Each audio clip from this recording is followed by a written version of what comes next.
Perguntei ao presidente do São Paulo, Júlio Casares, se existe alguma chance de Jorginho, volante do Arsenal, pintar como reforço do São Paulo em janeiro. No vídeo de hoje do canal do Nicola, te trago a resposta e conto outra informação exclusiva. O Betis da Espanha quer a contratação de Wesley, atacante do Corinthians.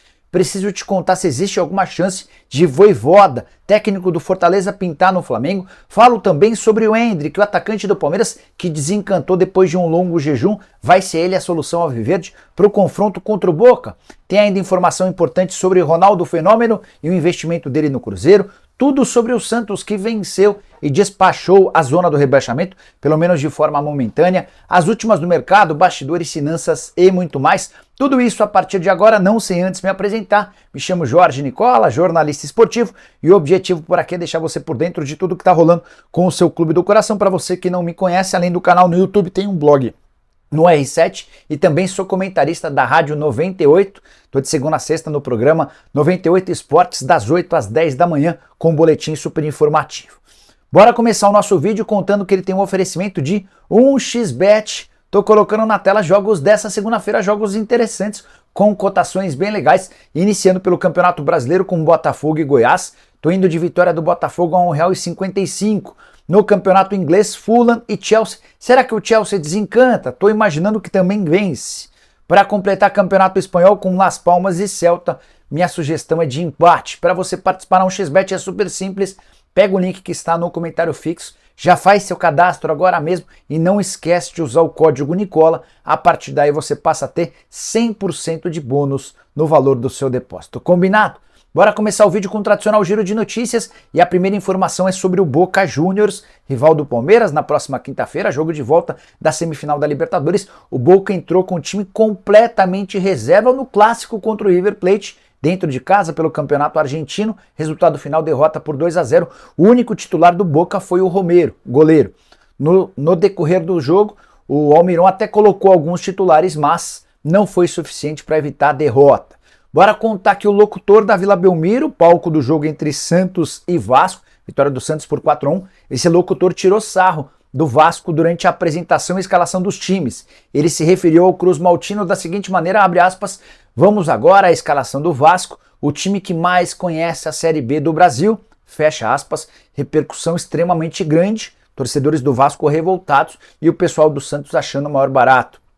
Quero contar também que Rodrigo Marino, que ficou em segundo lugar na última eleição para presidente do Santos, só atrás do atual presidente Andrés Rueda, acaba de lançar sua candidatura. Ele vai concorrer à presidência do Santos no fim desse ano. O Marino, que já conseguiu apoios importantes de ex-jogadores ligados ao Peixe, entre eles o Giovani, o ex-zagueiro Alex, o atacante William, o Pará e o Ricardo Oliveira. Quero contar ainda que o Cuiabá está conversando com a CBF para tentar fazer com que a seleção brasileira use o centro de treinamento, enorme investimento do Cuiabá na modernização do seu CT. A ideia é que na preparação para o jogo contra a Venezuela, válido pelas eliminatórias e marcado por dia 12 de outubro, essa preparação possa acontecer no CT do Cuiabá. Cuiabá que conseguiu vitória importante contra o Fluminense, deixando a zona de rebaixamento um pouco mais distante. Quero falar agora sobre Ronaldo Fenômeno, o dono do Cruzeiro. O Ronaldo investiu pouco em reforços, isso a gente sabe, certo? Mas a comparação do investimento feito pelo Ronaldo na SAF do Cruzeiro em relação a outras SAFs do futebol brasileiro mostra que o Cruzeiro ocupa a última colocação nesse ranking à parte. Então, só para contextualizar, o Transfer Marketing, que é um site especialista em transferências, valor de mercado de atletas, fez um levantamento com o investimento dos 20 clubes da Série A na temporada de 23, quanto cada um desses times investiu na aquisição de direitos econômicos. O Cruzeiro no ranking geral nem está tão mal colocado, ele é o 10º, mas na comparação com outras SAFs, o Cruzeiro é o último colocado, apesar de ter contratado 27 jogadores, a maioria deles de graça. Bom, time que mais investiu entre as SAFs com reforços na temporada de 2023 foi o Bahia, investimento de 114 milhões e 600 mil. Vasco ficou bem perto do tricolor baiano, foram 114 milhões de reais. O Botafogo, que já havia gastado bastante dinheiro com contratações no ano passado, foi o terceiro nesse ranking apenas com os SAFs, 56 milhões de reais. Red Bull Bragantino, outro que vem gastando dinheiro há bastante tempo, investiu 55 milhões na temporada de 2023. O Curitiba, que se tornou SAF recentemente, aporte de um grupo de investidores brasileiros, Coxa passou a ter 43, o Coxa gastou 43 milhões de reais em reforços, somente aí aparece o Cruzeiro, depois de toda essa galera com 36 milhões e 600 mil reais. Cruzeiro que contratou 27 atletas, mesmo o número de jogadores contratados pelo Curitiba foram os dois times que mais trouxeram jogadores com reforços para a temporada. Quero usar esse tema para deixar uma pergunta para você. Quem será rebaixado no Campeonato Brasileiro? Use espaço para comentários e deixe sua opinião, beleza? Quero falar agora sobre o técnico do Santos. O Peixe acaba de definir por um novo técnico, é um novo velho técnico. Marcelo Fernandes está confirmado como técnico efetivo do Peixe. Ele havia sido conduzido ao cargo de interino por conta da demissão do treinador santista. O Diego Aguirre foi embora depois de 5 jogos. E o Marcelo Fernandes assumiu com uma bucha, tendo a necessidade de tirar o Santos da zona do rebaixamento depois de 2 partidas, vitória contra o Bahia em Salvador e vitória por 4-1 contra o Vasco na Vila Belmiro. O Santos decidiu desistir da contratação de Luxemburgo e efetivou o Marcelo Fernandes. A partir de agora ele é o técnico para valer e dessa maneira o Santos também atende a um pedido dos jogadores que responderam em campo, estão fechados com o Marcelo Fernandes, e é assim que o Peixe vai até o fim da temporada. Vitória por 4-1 com 2 gols do Marcos Leonardo, um gol do Rincon e outro do Soteldo, que causou a maior confusão depois de pisar na bola para provocar os jogadores do Vasco, com direito à expulsão e tudo. Santos pulou para o 15º lugar depois dessa vitória, deixando a zona do rebaixamento hoje. Só para completar, o Santos tem 27 pontos em 25 jogos, os 4 times que estão no Z4. O Goiás, que ainda joga na rodada, o Bahia, o América e o Curitiba. Bora falar sobre a parte de cima da tabela, informação importante, queria contar sobre Pedro Caixinha, técnico português de 52 anos de idade, que faz trabalho muito legal à frente do Red Bull Bragantino. Até por isso tem sido especulado em vários clubes brasileiros, não para essa temporada, mas para a próxima. O trabalho dele, de fato, no Red Bull é bem legal. O Red Bull tem um investimento grande, não tem uma folha alta, mas joga um futebol bonito. E depois da vitória contra os reservas do Palmeiras na noite desse domingo, lá em Bragança Paulista, o Red Bull pulou para o 2º lugar, só atrás do Botafogo. E esse bom trabalho certamente vai render propostas ao Caixinha. O Caixinha tem contrato com o Red Bull até dezembro de 2024 e eu posso assegurar para vocês que a multa rescisória para que ele deixe o clube é baixa. Multa é compatível ao salário bem inferior ao de vários outros grandes treinadores de futebol no Brasil. Caixinha ganha 290 mil por mês. Só a título de comparação, a gente tem o Tite com uma proposta de 2,5 milhões de reais do Flamengo, o Abel Ferreira com 2 milhões e 800 mil no Palmeiras, o Dorival Júnior ganhando 1 milhão e 200 mil sob o comando do São Paulo, mesmo valor do Renato Gaúcho no Grêmio. O mercado para técnicos está bem inflacionado, o Caixinha é uma exceção. Técnico super experiente, com passagens, por exemplo, por Santos Laguna, Cruz Azul, Al-Shabaab, Rangers, já passou por vários países do mundo e gostou de trabalhar no Brasil, está super adaptado e ambientado.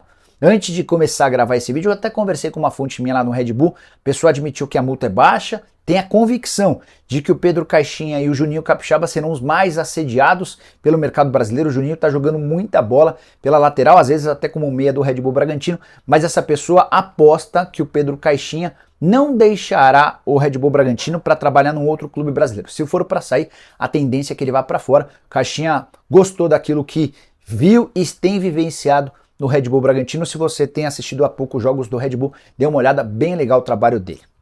Hora de falar sobre Jorginho no São Paulo. Essa história começou já há algumas semanas, para não falar meses, depois que descobriu-se que o Jorginho é torcedor do São Paulo. Ele deu uma entrevista ao Esporte Interativo confirmando que é torcedor do Tricolor. O Lucas Moura, algum tempo atrás, também havia admitido que quando fosse ao São Paulo convidaria o Jorginho para atuar ao lado dele. Jorginho, que não vive uma fase legal desde que se mudou para o Arsenal, ele só atuou em 7 dos 10 jogos do time na atual temporada. Para piorar, só uma vez como titular. E essa vez como titular foi na Copa da Liga Inglesa, que é o torneio menos importante para os clubes ingleses.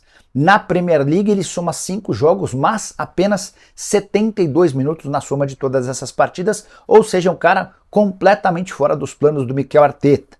tem contrato até junho de 2024 e diante desse cenário, muita gente imaginando que o Jorginho poderia ser um dos investimentos para o São Paulo de 2024, de olho na Libertadores da América. Contei para vocês que nessa segunda-feira, na reapresentação do elenco, Dorival Júnior e diretoria começam a debater as contratações. O planejamento para 2024 já se iniciou, ou melhor, se inicia nessa segunda-feira. Bom, conversei com o presidente Júlio Casares antes de gravar esse vídeo e perguntei: Júlio, existe alguma chance de o Jorginho ser contratado em janeiro? Vocês têm conversas com ele? É um jogador que faz parte dos planos? A resposta do presidente do São Paulo foi, abre aspas, não tem absolutamente nada de Jorginho, esquece essa história, fecha aspas. Então, para janeiro, podemos riscar o nome do Jorginho, quem sabe na metade do ano que vem, quando estiver livre do seu contrato com o Arsenal e certamente com a necessidade de reduzir sua compensação financeira, ele tem salário bastante elevado, aí sim o Jorginho pode passar a ser uma opção.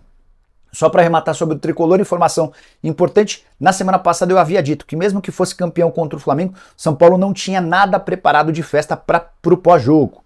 E contei que essa festa seria organizada um pouquinho mais para frente, agora sim já tem data, ela vai acontecer nessa terça-feira numa casa de shows na zona sul da cidade de São Paulo. Alguns conselheiros, diretores e torcedores ilustres têm sido convidados para essa celebração que vai contar com a presença de todos os jogadores. Bora falar agora sobre o Corinthians, informação exclusiva. O Betis da Espanha procurou na última quinta-feira o empresário do atacante Wesley, que tem se tornado o titular do Corinthians, para demonstrar interesse em contratá-lo. O Betis está disposto a pagar até 8 milhões de euros pela aquisição do atleta. Já posso adiantar para vocês que não é o primeiro clube a sondar a intenção de contratá-lo, mas é o primeiro que apresenta a proposta oficial. Não consigo te cravar se essa oferta já chegou ao Corinthians, mas já chegou ao empresário que ficou de levar essa possibilidade de negociação em definitivo. Antes, Wesley havia sido especulado no PSG, no Ajax e no Zenit. Também chegaram a dizer que ele poderia ir para o Chelsea, porque o Wesley foi visto assistindo a um jogo no Parque São Jorge do time sub-20 ao lado do Alisson Moraes. O Alisson, para quem não se lembra, foi durante 10 anos o chefe da captação de atletas no Corinthians. Foi inclusive o Alisson quem levou é Alisson Marins, tá? Foi inclusive o Alisson quem levou o Wesley para trabalhar no Corinthians. Ele o descobriu numa peneira e acabou o contratando. E foi uma grande coincidência deles terem se encontrado no Parque São Jorge. O Chelsea não tem a intenção de contratar o Wesley. Sobre o Betis, assim que o Corinthians for informado sobre essa oferta de 8 milhões de euros, deve recusá-la. Timão certamente vai trabalhar para vender o Wesley por cifras bem superiores, jogador de só 18 anos de idade, 24 partidas na atual temporada com 2 gols e 1 assistência, tem crescido bastante de produção. Antes de mudar de assunto, só mais uma informação muito importante no Corinthians: José Colagrossi, que era o superintendente de marketing do Corinthians e foi o responsável pelo acordo milionário em relação a um patrocínio para mídia digital. Esse acordo, inclusive, vai ser divulgado nos próximos dias e pode ajudar o Corinthians a bater a marca de R$1 bilhão de receita na temporada. Colagrossi deixou o Corinthians na última sexta-feira. Ele até usou uma rede social para comunicar o seu desligamento. Ele recebeu uma proposta da iniciativa privada, começa nessa segunda-feira, uma empresa para ganhar um salário bastante alto, como a eleição do fim do ano, e o Colagrossi não tinha a certeza de que permaneceria para a próxima temporada. Diante do resultado das eleições, ele optou por deixar o Timão, mesmo com esse projeto super grande que ainda vai ser anunciado. Boa sorte para ele em seu novo compromisso. Bora falar agora sobre Endrick, que desencantou e depois de quase 3 meses voltou a balançar as redes. Foi na derrota por 2-1 do Palmeiras para o Red Bull Bragantino. Um bonito gol, linda enfiada do John. O Endrick dribla o goleiro e finaliza para marcar. Eram 11 partidas em branco, sendo 4 delas como titular. O último gol havia sido marcado em 2 de julho, no confronto contra o Atlético Paranaense. Não foi uma grande atuação do Endrick, ele errou muitas bolas, mas acabou marcando esse gol que certamente vai dar confiança. E a pergunta que eu quero deixar para você, torcedor do Palmeiras, é: você colocaria o Endrick na partida de quinta-feira contra o Boca Juniors, levando em consideração que o Abel ainda não conseguiu encontrar um substituto para o Dudu? Desde que o atacante se machucou, o Palmeiras deixou de fazer gols e as improvisações armadas pelo Abel não funcionaram. O Arthur saindo da direita para jogar na esquerda, o Mike numa segunda linha, enfim, acho que seria uma boa alternativa, até porque o Palmeiras vai precisar marcar gol contra o Boca Juniors para não ir para a decisão de pênaltis, contar com o Endrick. E você que pensa, use o espaço para comentário e avalie. Bora falar agora sobre Vojvoda. Nesse domingo, o jornal O Dia trouxe a informação de que o técnico do Fortaleza é o plano B do Flamengo caso as tratativas com o Tite não deem certo. Só para lembrar, Vojvoda faz trabalho espetacular à frente do Fortaleza e vai ter nessa terça-feira a chance de colocar o time nordestino na inédita final da Sul-Americana. Nunca um time nordestino conseguiu chegar tão longe na competição ou nessa competição. Basta que o Fortaleza vença o Corinthians por qualquer placar no Castelão, até porque no jogo de ida na Neoquímica Arena houve empate em 1-1. Vojvoda, que recusou várias propostas de clubes brasileiros nos últimos meses, Atlético Mineiro, Corinthians, entre outros, buscaram informações e tentaram contratá-lo. Acho praticamente impossível que o Vojvoda abdique do seu trabalho no Fortaleza, ainda que seja para trabalhar no Flamengo. Se o time tiver classificado para a final da Sul-Americana, não largaria um trabalho tão perto de um título, a 90 minutos de um título, até porque a final da Sul-Americana é em jogo único, para comandar um outro clube. E aí só uma outra informação de bastidor, ainda sobre esse tema, a informação que eu tenho é que o Flamengo tem como plano A e único o Tite, não há busca por um outro comandante, até porque o Flamengo sabe que o Tite deve assumir o clube a partir da data FIFA. O que o Tite não quer é enfrentar o Corinthians nesse próximo sábado na Neoquímica Arena. A tendência é que o anúncio em relação ao Tite seja feita ao longo da semana e ele inicie o trabalho no Fla na data FIFA, ou seja, a partir da próxima segunda-feira, na reapresentação do elenco. Então, Vojvoda no Flamengo precisaria acontecer uma enorme reviravolta para que essa possibilidade fosse adiante. E você, que pensa a respeito de técnico do Fla? Use o espaço para comentário, deixe o like, se inscreva, compartilhe esse vídeo e vire membro do canal do Nicola para ter uma série de vantagens, beleza? A gente se encontra à tarde, abraço, tchau!